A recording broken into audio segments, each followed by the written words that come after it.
Vamos para esta aula de filosofia, onde será a aula número 40, Filosofia no Renascimento, terceira parte, o empirismo de John Locke.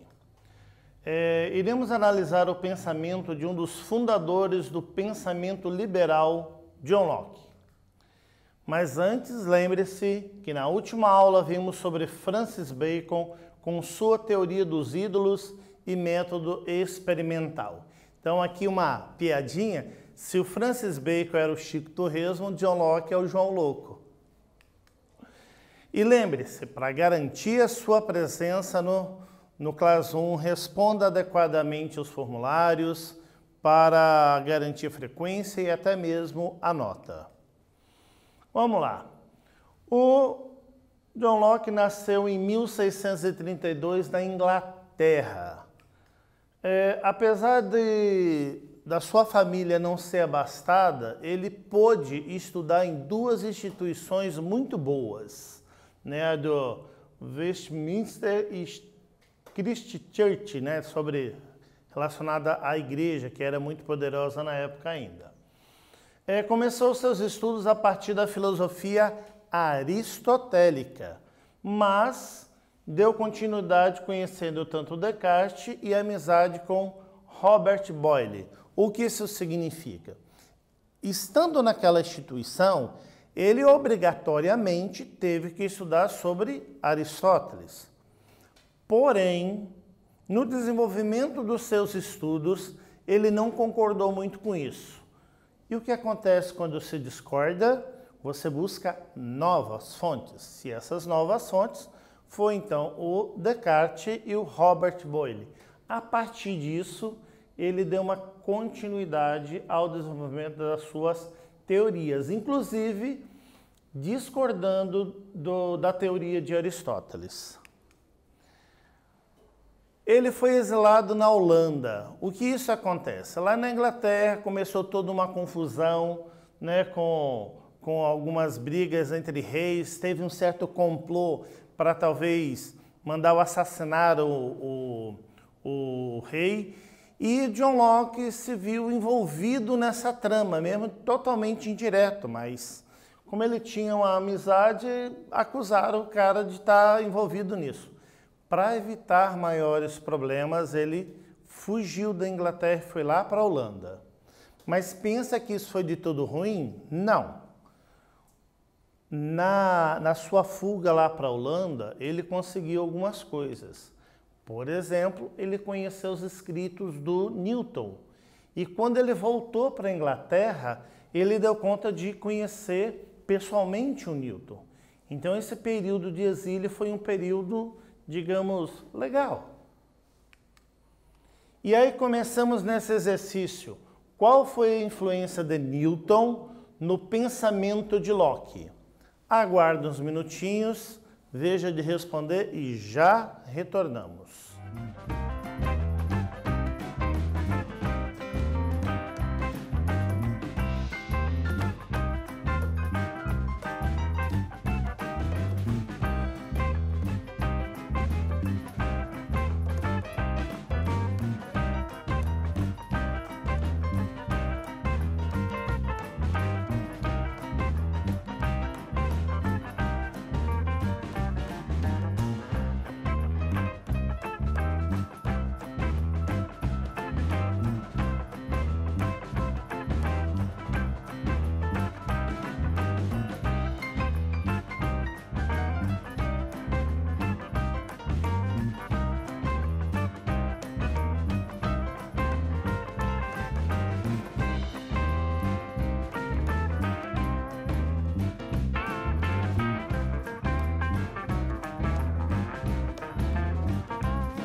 Então, conseguiu responder essa pergunta? Como que o Newton conseguiu influenciar o pensamento de Locke? Vejamos então. É importante ressaltar que Newton e Locke se tornaram grandes amigos, mas além disso, as ideias de Newton sobre a natureza influenciaram diretamente as concepções de liberdade de Locke. Ele se inspirou nas premissas que Newton colocava lá na ciência e aí o Locke coloca no desenvolvimento da sua filosofia. Vejamos isso agora, como aconteceu esse desenvolvimento. Ele escreve a obra acerca do entendimento humano. O que é esse acerca do entendimento humano? O John Locke começa a se perguntar, afinal, como que o humano consegue aprender, como ele conhece? E aí ele começa a investigar qual é o limite do nosso conhecimento. Lembrando então que ele está ali com amizade com Newton. Newton está desenvolvendo toda uma teoria nova, revolucionando a ciência. E o Locke, a partir dessas ideias, também está fazendo toda uma revolução. Ele coloca em xeque o conhecimento humano. Precisamos de um novo método para uma nova ciência. Então, se Newton está garantindo uma nova ciência e colocando novas leis, o Locke está, junto disso, questionando o próprio conhecimento humano e daí colocar que precisamos de novos métodos para essa nova ciência. Ele critica a possibilidade dos humanos terem ideias inatas. Primeiro vamos entender o que é a ideia inata, para depois entender que Locke não concorda com ela. É assim. Ideia inata é aquilo que nasce com você. O bebezinho nasceu, está lá a ideia na cabeça. Essa ideia que vem lá do platonismo, lá o Platão coloca da teoria da reminiscência, que nós já nascemos sabendo tudo, só que não nos esquecemos. E no decorrer da vida, nós vamos nos lembrando do que já sabemos. Isso é a teoria inata. Mas o John Locke diz, isso não é verdade, isso é pura bobagem. Não é assim que funciona o pensamento humano, não é assim que funcionam as ideias humanas. E aí ele surge com uma nova ideia, que é o tal do empirismo. O que é o empirismo? Se as ideias inatas existissem, conseguiríamos percebê-las desde cedo nas crianças. E aí então ele coloca a oposição com o empirismo. Da seguinte maneira, se as ideias fossem inatas, não importa se a criança fosse aqui brasileira, alemã, japonesa ou sei lá de que outro país, como as ideias são inatas, todas essas crianças teriam as mesmas ideias, teriam o mesmo conhecimento do mundo. E aí o John Locke coloca que não, porque cada criança está tendo experiências diferentes. E nessa de ter experiências diferentes, vão tendo conhecimentos diferentes. E aí que ele descarta essa teoria das ideias inatas e coloca essa nova teoria do empirismo, que tudo passa pelos sentidos. Mas vamos seguir um pouco mais sobre isso. Ele coloca uma frase, um pequeno texto aqui. Vamos citar esse texto. Supomos, pois, que a mente é, como dissemos, um papel em branco, desprovido de todos os caracteres, sem nenhuma ideia. Como ele será suprido? A isso eu respondo numa palavra, da experiência. Todo conhecimento está nele fundado, e dela deriva fundamentalmente o próprio conhecimento. Empregada tanto nos objetos sensíveis externos, como nas operações internas de nossas mentes, que são por nós mesmos percebidos e refletidas. Nossa observação supre nossos entendimentos com todos os materiais do pensamento. Então, olha só, aqui ele está botando bem claro o conceito do empirismo. E para isso, paramos um pouquinho para essa pergunta 2. Vejamos, então, Como ele, John Locke, chega à resposta de que não possuímos ideias inatas.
Então, conseguiu escrever, fazer uma anotação no teu caderno, quem sabe no notebook, sobre a resposta dessa pergunta? Vejamos então. Como ele, o John Locke, chega à resposta de que não possuímos ideias inatas. Ele faz esse percurso por um método indutivo, onde ele vai imaginando hipoteticamente cada afirmação que faz, até achar uma afirmação em que as afirmações se aproximam mais da realidade que vemos. Daí o conhecimento. Ele vai dizer que a ideia é qualquer conteúdo da mente. Então olha o que está acontecendo. Nessa briga aí que o comum ali estava aceitando a hipótese da ideia inata. E ele agora está colocando um novo pressuposto, que é todo o empirismo, vendo pelos sentidos. Nessa mudança, o que está acontecendo? Primeiro é o próprio conceito de ideia. É de colocar que tudo que está na mente é um tipo de ideia. Vejamos mais detalhes. Ele propõe, então, que as ideias sejam adquiridas por meio da experiência, tendo origem na sensação ou reflexão. O que está acontecendo aí? Os nossos sentidos, que são ali, colocar a visão, a audição, o olfato, o paladar, o tato, são os nossos canais de comunicação com o mundo. Então essas são as sensações que nós temos do mundo. Então isso é o modo direto de aprender as coisas. E depois que a gente aprende através desses sentidos, vem a mente, processa essas informações, faz reflexões, e nessas reflexões, então, chegam às ideias mais complexas. E aí ele coloca, num resumo, nós somos uma folha em branco. Então, diferentemente da inata, somos em branco. Quando nascemos sem saber absolutamente nada. Aí você lembra lá do bebezinho, do pequenininho, que ele vai cuidando de se descobrindo e tocando nas coisas e aos poucos ele vai conseguindo aprender. O que, já adiantando um pouco alguns conceitos, os cientistas mais modernos concordam que, apesar de ser um empirismo, a mente está preparada para aprender através do empirismo. Assim ele percebe que as ideias são de dois tipos, simples e complexas. O que é ideias simples e complexas? Quando eu olho uma flor, diretamente eu consigo observar algumas coisas nela. Eu consigo ver que ela tem um tamanho, que ela tem um cheiro, que ela tem uma determinada cor. Então, isso são conhecimentos diretos que eu consigo ter sobre a planta, simplesmente pelo meu sentido. Eu consigo olhar e ver aquilo. E aí tem as ideias complexas. Quando eu olho uma planta, sei lá, se eu vejo lá um pé de milho, eu consigo ver algumas coisas, aí eu consigo imaginar, milho se planta em tal época do ano, em tal época do ano que ele está pronto para ser colhido. Milho serve para fazer isso, milho serve para fazer aquilo. Quando eu estou fazendo essas outras coisas, eu não estou tendo esse conhecimento observando somente ali aquele pé de milho, ou aquela flor ou coisa assim. Eu estou fazendo reflexões e juntando com outros conhecimentos que eu tenho para conseguir fazer essas inferências. Então aí é a diferença das ideias simples, que são as diretas, e as complexas, que são essas indiretas, obtidas a partir da reflexão. O que determina o conhecimento é o desacordo entre as ideias. Como assim? Quando eu pego essa ideia simples e começo a somar com outras ideias simples e faço então a ideia complexa, aí eu consigo às vezes ter certo desacordo, ou mesmo no diálogo, quando eu estou conversando com alguém e digo de uma certa maneira e outra pessoa diz de outra, há uma divergência ali, há um desacordo. E é nesse desacordo que vai gerar o conhecimento. há então os graus de conhecimento. Vejamos quais são esses graus. Tem o grau intuitivo, aquele em que é a percepção imediata. Como eu disse, eu olho lá o pé de milho, olho a flor lá e vejo direto. Tem o grau demonstrativo, que depende de outras ideias para intermediar o raciocínio. Então, eu vi o objeto com o meu olho. Eu senti o odor daquela flor. E nisso eu começo a misturar com outras coisas. E por fim o sensitivo, o que indica o que há no mundo exterior a mim. E aí eu interiorizo formando esse conhecimento. E aí vem a pergunta número 3. O que significa dizer que somos uma folha em branco, segundo Locke?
Muito bem, conseguiu fazer a sua anotação? Anotou no teu caderno, quem sabe no notebook? Vamos seguir então? O que significa dizer que somos uma folha em branco, segundo Locke? Significa que não temos nenhuma ideia inata em nossa mente. Todas as ideias e, portanto, conhecimentos são colocados em nossa cabeça à medida que vamos estudando e conhecendo o mundo. O pensamento político foi um dos precursores do pensamento liberal que só floresceram no iluminismo. Então, olha o que está acontecendo aqui. O iluminismo, que está um pouco mais à frente, ele realmente reforça bem essa ideia. A base dele é o liberalismo. Mas o John Locke já é um precursor. Ele começa, dentro das suas teorias, defender essa ideia de liberalismo. Vejamos mais detalhes. Ele criticou bastante Thomas Hobbes, aquele do direito divino dos reis. O que Thomas Hobbes defendia? Que o rei só é rei porque Deus assim concede. E, portanto, se rei é algo divino, ele tem certos direitos que os outros cidadãos comuns não têm.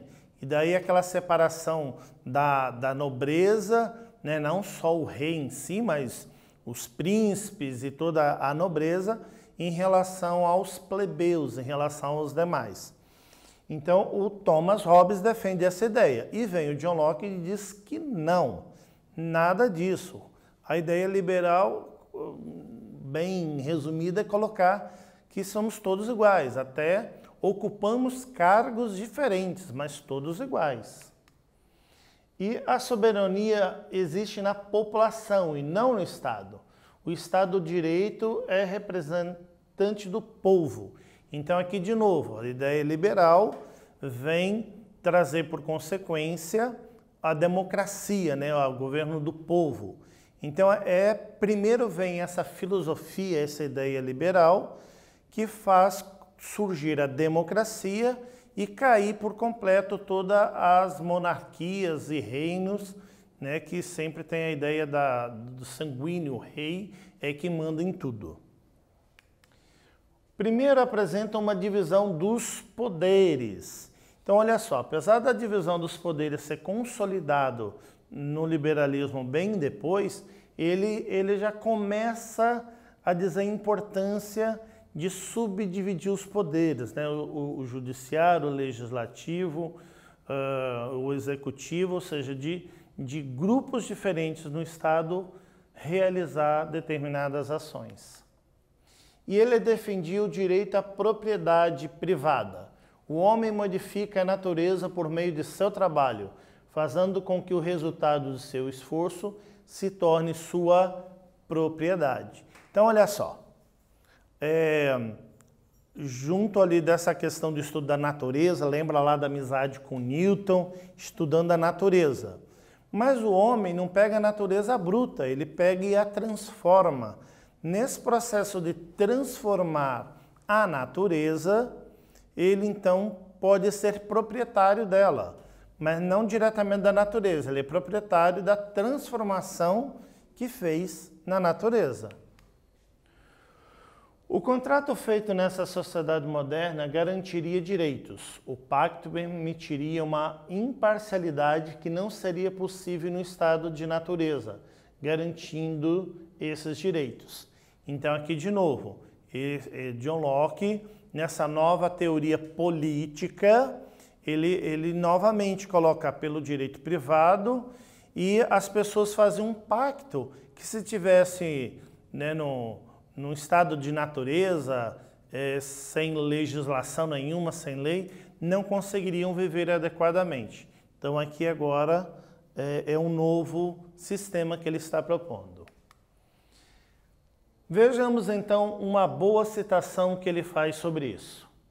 Se o homem no estado da natureza é tão livre conforme dissemos, se é senhor absoluto da própria pessoa e posses, igual ao maior e a ninguém sujeito, por que abrirá ele mão dessa liberdade?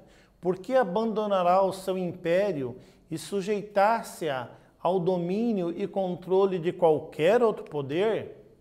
Ao que é óbvio, responder que, embora no estado da natureza tenha tal direito, a fruição do mesmo é muito incerta e está constantemente exposta à invasão de terceiros, porque, sendo todos reis tanto quanto ele, a fruição da propriedade que possui nesse estado é muito insegura, muito arriscada.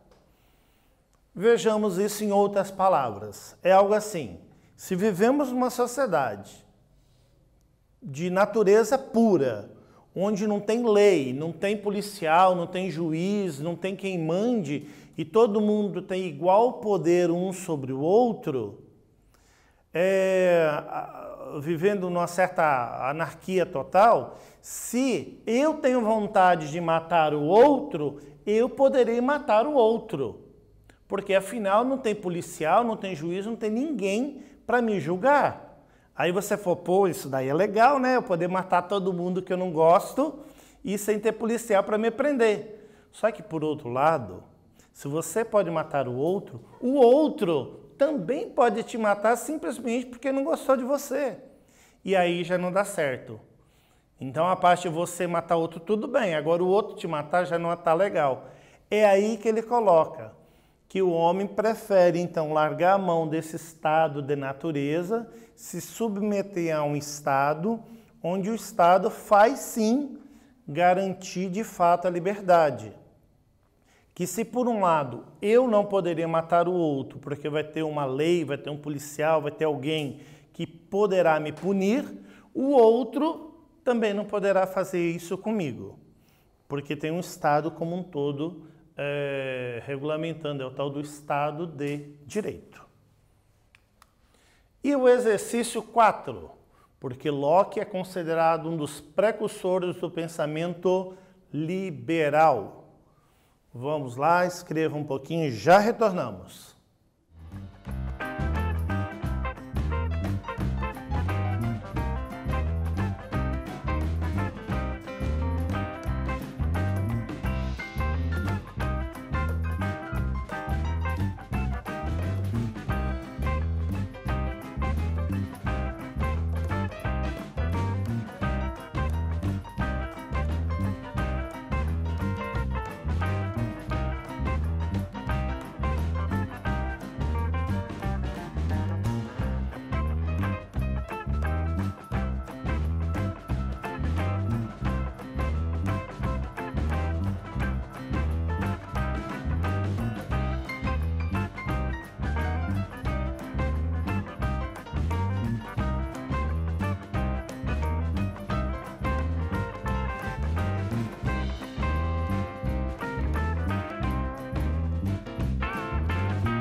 Muito bem. E aí, por que o Locke é considerado um dos precursores do pensamento liberal? Espero que você tenha anotado aí no teu caderno, mas vamos ver uma sugestão de resposta. Ele defendia a liberdade da população sob a liberdade do soberano. Criticou Hobbes em razão disso. Pautava essa liberdade sobre a propriedade privada, que era justificada pelo trabalho. Conclusão. Nessa aula podemos entender as influências que John Locke teve em sua filosofia, os seus principais pontos e por que ele é compreendido como um dos pensadores liberais mais importantes. Um grande abraço, agradeço a todos e vamos seguindo. Temos aí algumas referências e os slides que vocês vão estar podendo pesquisar.